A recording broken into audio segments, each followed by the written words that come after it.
Hey everyone, welcome back to another episode of Work Unleashed Live. That is right, we are live. This is happening right now, and we're so happy that you are joining us. My name is Dan O'Leary. I'm the Director of Growth and Strategy, working part of our Box Consulting team here at Box. If you're a Box customer, shout out to you. Glad you could be here today.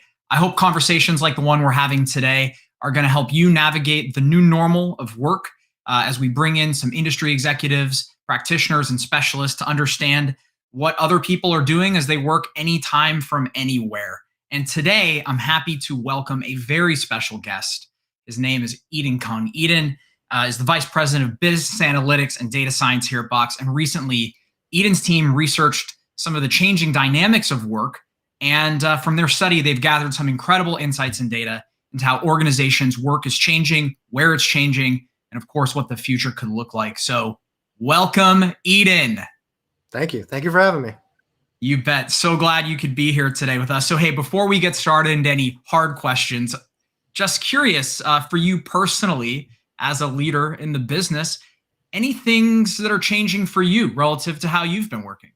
Yeah. So, Dan, I know last week when you had Paul Chapman, our CIO, on, you guys were joking about how to continue working out, and you guys, I think, have Peloton bikes that you use during meetings. So we've been trying to do that's something true. Similar. Yeah, I'm not a biker though. I'm a rock climber, and given that I can't go outside and the gyms are closed, I have a hangboard that I use during meetings. I'm not sure if you know what a hangboard is, but basically it's just a plastic board with grooves, and you just hang from your fingertips. So it's pretty easy for me to hang and conduct meetings that way. Okay, well, I'm glad you could hang with us today. That's great. I appreciate your sitting down for this meeting. And I know, like you, like many of us, have had some changing dynamics of your actual work environment too. How's this going for you personally? Yeah, working at home, I think it's actually a little bit more efficient for me because I don't have to commute anymore. I have 3 kids, so work and life is blending a little bit. I do some errands and some family stuff during normal working hours, given that the stores close early. But so I've been just basically time shifting my working and my life hours, right? And it's actually this trend, which a lot of us at Box experienced, that kind of led us to do this analysis in the first place, to see if this stuff was happening to the rest of the general working population as well. Yeah, and I'd love to dig into that. So your research shows that the actual workday is changing, not just for you, but for many people. What are you seeing? That's right. So it's basically what I talked about from my own personal experience as well, which is that basically the working hours and the traditional off hours are blending these days.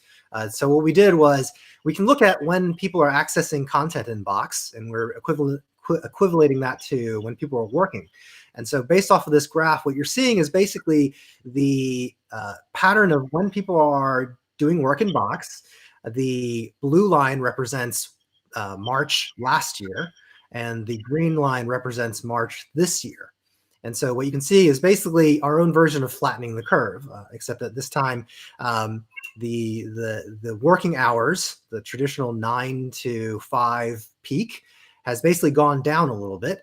And instead, people are moving a lot of their work into those off hours, into the shoulder hours of when people would traditionally be commuting. And then especially late in the night, where we're seeing big increases as well in terms of people working. Yeah, that makes a lot of sense. And has that been consistent across regions? Is that the same in the United States versus the UK, for example? What's the same and what's different there? Yeah, basically.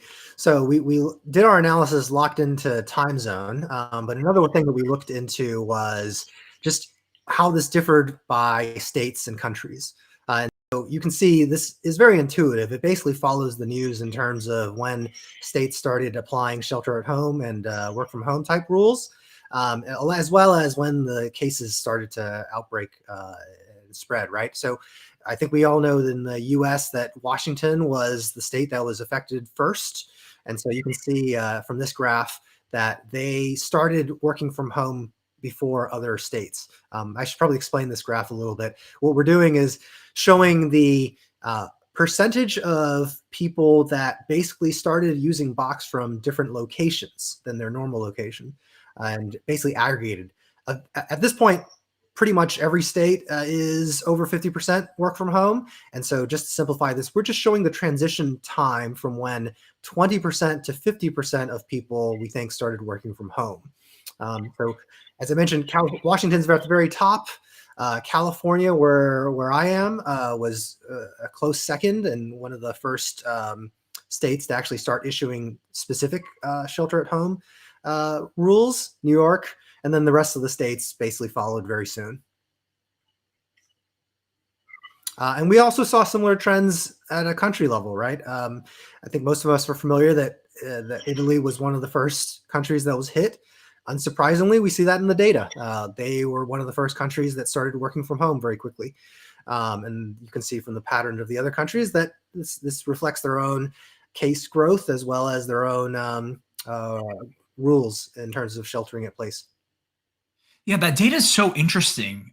Do you think if you look ahead, do the locations as well as the work hours start to change, or do we go back to the old ways of doing it, or is this just how things are now and in the future?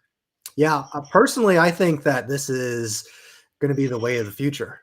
There obviously people are going to go back to the office at some point, but given that people have had a taste of what it's like working from home and have gotten used to it, and I think some people prefer it. From some of the studies and research that I've seen, not everyone, of course, but I think now that people know that this is an option and people have adapted to it and companies have set up the infrastructure to allow it, I think it will be a more legitimate option going forward. Yeah, I hear you there. Certainly, it's nice to have some of that commuting time back, as you noticed. You also noted, Eden, that collaboration itself, how people are working and who they're working with, and the speed that they're working with is increasing. What do you make of the increase in the amount of collaboration that's happening?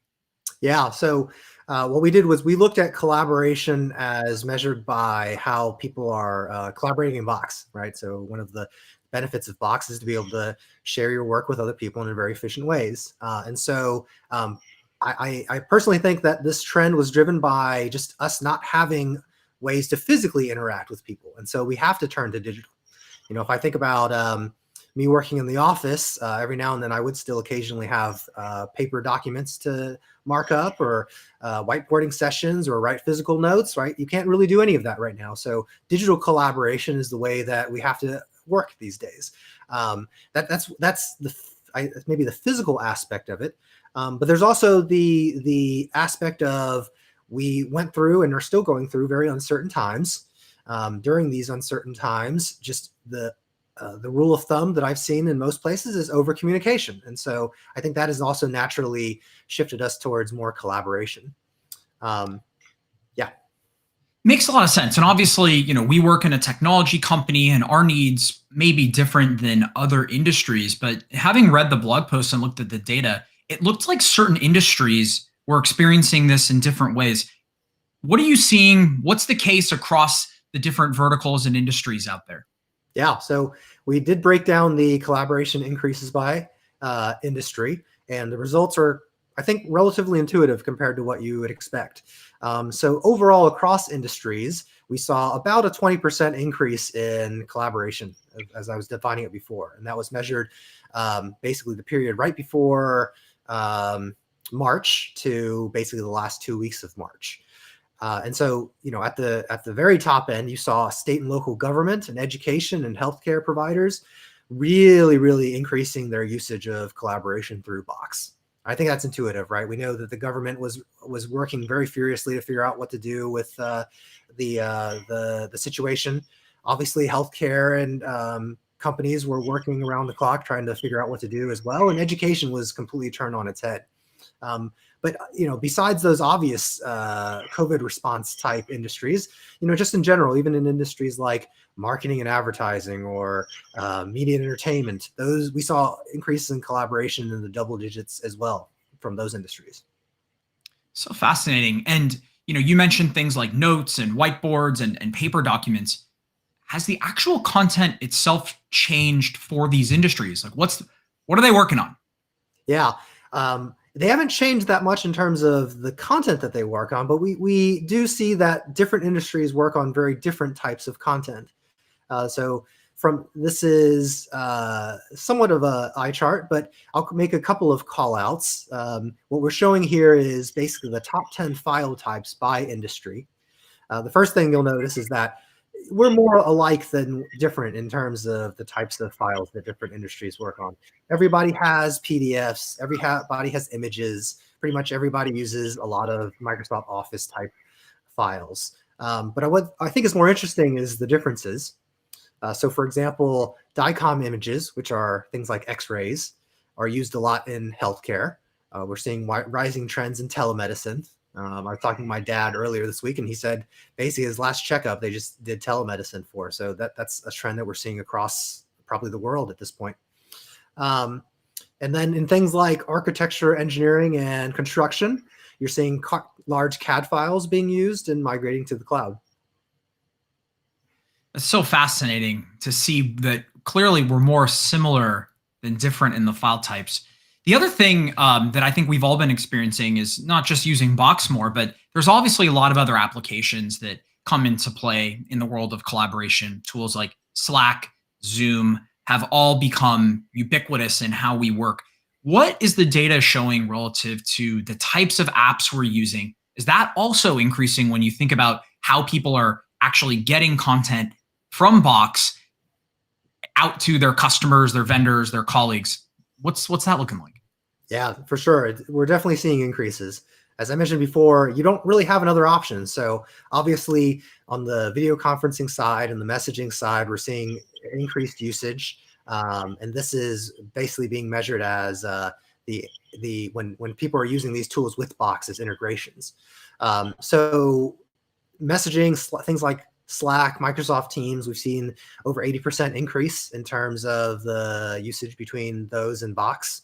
On video conferencing, we're seeing about 75% increase there as well between things like Zoom and WebEx. And even on your Office type products, we're seeing almost 20% growth in usage there. Like I said before, this is what you have to do now that there's no documents or in-person meetings. We're seeing usage of like markup tools, obviously, like I mentioned, like some people still preferred or used physical markup, but that's just not an option anymore. And likewise, we're doing this via video conference and pretty much everybody else is as well. So it's not surprising those increases have happened a lot. Makes a lot of sense. And for our Box customers out there, if you haven't yet connected apps like Slack or Teams or Zoom or WebEx, this is a great time to think about doing that, especially for your end users that are working from anywhere. As you've seen, the activity is up across the board, and the reason is people are getting a lot of value from that. So this would be a great time to consider that as well. So Ina, I'm really glad you could share that data in terms of app usage. So I really appreciate the look back on the data. Were there any other insights or key things you think the Box customers and our audience out there would want to know or be surprised by, perhaps that you had a chance to look at when you were evaluating this?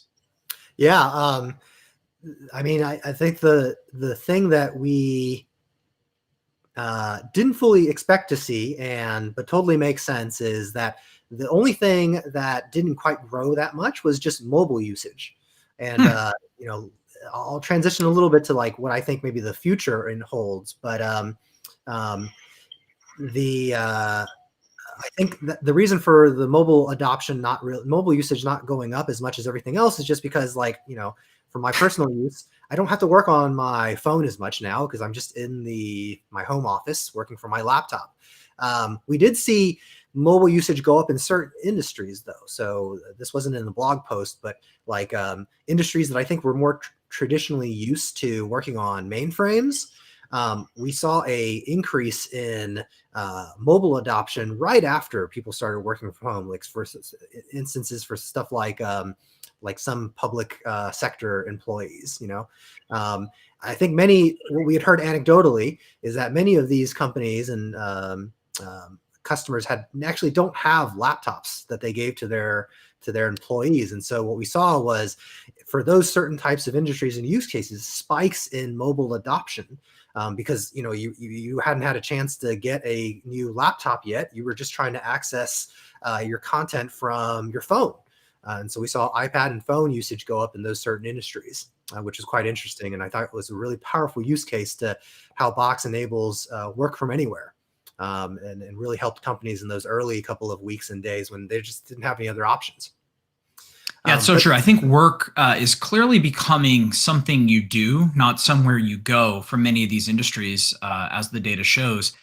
And as I think you're absolutely right, it's a great point that as we're seeing individuals need to use their personal devices, this is where our products, for example, like Box Shield, become so valuable. If someone needs to be using the family computer that's also shared with kids who are taking classes online, for example, making sure your company's data is separated and that you're not introducing malware or something could be really important. So for Box customers out there, you haven't taken a look at something like Box Shield, this may be a really prudent time to do that, noting that's exactly what the data shows. You are using more personal and mobile devices, and I did not know that most people did not have laptops. So that makes a ton of sense. So, well, yeah, maybe not most people, but certain industries had fewer. We think laptops than others. Some people, yeah, I'm picturing someone just taking a large PC home with them in their arms, which would not be that convenient. Yeah, I mean, we saw the exact opposite in like something like a architecture, engineering, construction, right? These are guys that we suspect are on the road anyway at the job site, had like full mobile adoption anyway. And so you saw really not much change there in those types of industries. So, yeah. That's great. Thanks, Ian, for sharing those additional insights. So speaking of the future, now I don't know if you have a crystal ball in that beautiful office of yours. Maybe it's next to your hangboard, but looking back at this data, and then from your point of view, leading analytics, working as a data scientist, thinking about this every day, what do you think the future is going to hold? If you had to make a prediction, stare into that crystal ball, what's the future going to hold for all of us? Yeah. So as I mentioned before, I think this is moving towards the new normal, right? I think it's pretty well known that technology moves faster than social norms in general. It usually takes society quite a while to adapt to new technologies. But I think these last couple of months have really been a catalyst to move society forward much faster than we would have normally, right? As I mentioned before, I think enough people have liked certain aspects of remote work that we'll continue to see these trends of, time shifting, increased collaboration, and then more usage of interconnected best of breed apps in order to facilitate that type of remote work and collaboration. So for sure, I mean, in addition to the other stuff I mentioned, I definitely see this being the new normal. Yeah, absolutely. And I think that your slide on terms of app usage reflected that. It's not like people are just using Box; they're using Box with all the other applications, and it seems like that's where a lot of end users and customers are getting a lot of value right now. That's right. That's awesome, Eden. This was such a valuable session. Any closing thoughts or words of wisdom for us? Yeah, I mean, I assume lots of people are seeing this type of stuff play out by themselves. I think the bigger challenge for us, is actually been the cultural and like team dynamics, but team culture, I should say. From an actual work perspective, we're relatively fortunate that we work for Box, which is a company that literally powers and enables this type of remote work stuff. So from an actual work product perspective, we haven't really been affected as a company, I would say. I know I definitely haven't. But I think it's more from just the adapting to this type of dynamic that I think is a little bit harder. I'm seeing it definitely on some of the more junior members of the team. Me personally, I have 3 kids, and for the last 2, I basically worked from home for several months to help out, and we did this time shifting thing where I basically stayed up at night so that my wife could get some hours of uninterrupted sleep. And so I was already doing a lot of work in like the midnight hours till like 6 a.m. and something like that during those couple of months. But I definitely saw that for many people on my team and many other people that I work with, that it took a while to really get used to that. And so like I remember some team members talking about on Monday morning how they had to wait in line for grocery shopping because it was super crowded on the weekends. And I just said, you know what, like just go during the weekday hours when it's not as busy. You can time shift if that's easier for you. You can work at night or you can work on whenever it's comfortable, but like make the most efficient use of your time. That's great. And I love that's such a data science answer. The data shows that the best time to go shopping is now. I mean, they have those things available on the internet. You can go on to like Google Maps and stuff, and it will just tell you when shops are busy and stuff like that. But yeah, that's great. And thank you. Thank you for sharing those anecdotes, and shout out to you, your family, and hope you stay safe and continue to enjoy your time shifted time with them. So I'm really glad you could be here with us for this edition. All right, folks. Eden, I know you are a busy man and have much to do, so I'd like to give you a huge thank you and a great shout out for joining us today on Work Unleashed Live. So many great observations looking at not just how work is changing, where it's changing, how people have shifted working to home and what that looked like by country, as well as the different applications we use. That was so interesting. So I really appreciate you sharing those insights with us. And for all of you, for all of our Box customers, friends of Box, those of you who joined us today, thank you. You could have been anywhere. You were here with us. I appreciate that. And if you'd like to learn more about what we're doing at Box to help power remote work, if you're a Box customer and you just need a little bit of help, if you're wondering what the future is going to hold for you and how you're going to be supporting your teams and your people, you're not alone. We are here to help. You can visit box.com/remote. It's pretty easy. That's BOX. That's just like a box, box.com/remote. And there's a ton of great resources for you there. If you have any questions or comments, feel free to leave them. If not, we will see you soon for the next edition of Work Unleashed Live. Thank you so much.